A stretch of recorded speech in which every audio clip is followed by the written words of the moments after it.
Le palais du gouvernement, à l'origine le Sénat, conçu par Carl Ludwig et Engel, est l'un des monuments les plus importants de l'architecture, de l'histoire culturelle et politique finlandaise.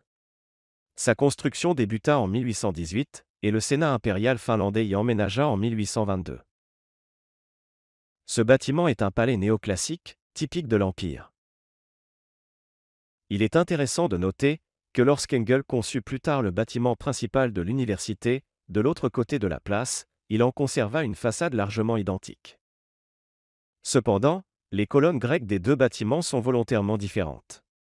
Les colonnes du Sénat étaient de style corinthien, tandis que celles du bâtiment universitaire sont ioniques, symbole de la civilisation. Le Sénat a une histoire mouvementée. En 1904, la Finlande connut une période de russification. La résistance à cette russification culmina par un assassinat politique. L'emplacement était le palier du deuxième étage de l'escalier principal du Sénat. C'est là qu'Eugène Schumann, 29 ans, abattit le gouverneur général Nikolaï Bobrikov, en juin 1904. Après avoir tiré les balles mortelles, Schumann se suicida. Lorsque la Finlande accéda à l'indépendance en 1917, le Sénat fut transformé en Conseil d'État, et son bâtiment administratif, le bâtiment du Sénat, devint le Palais du Conseil d'État. Le Palais du Conseil d'État abrite les bureaux du Premier ministre, du ministère des Finances et du chancelier de la Justice. Une histoire intéressante est liée au pignon du bâtiment.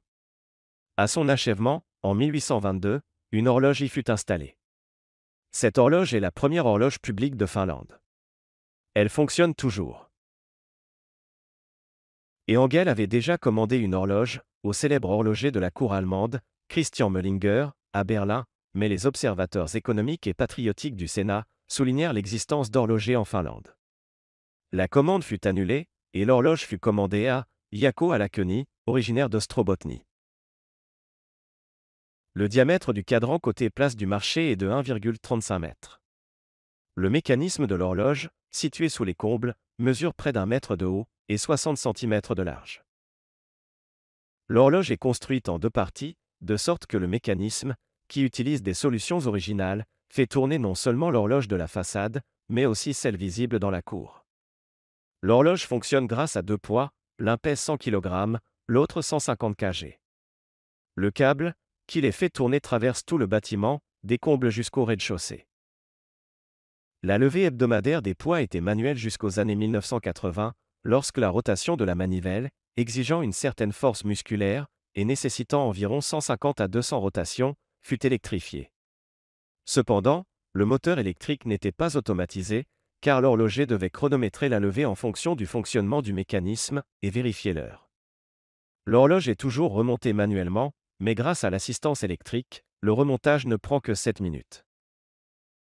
L'horloge est remontée par les horlogers de la manufacture horlogère Wiedemark, avec laquelle le gouvernement a signé un accord en 1919. Elle est toujours remontée le mercredi. Lors de la même visite, les horloges sont également remontées à l'intérieur du bâtiment.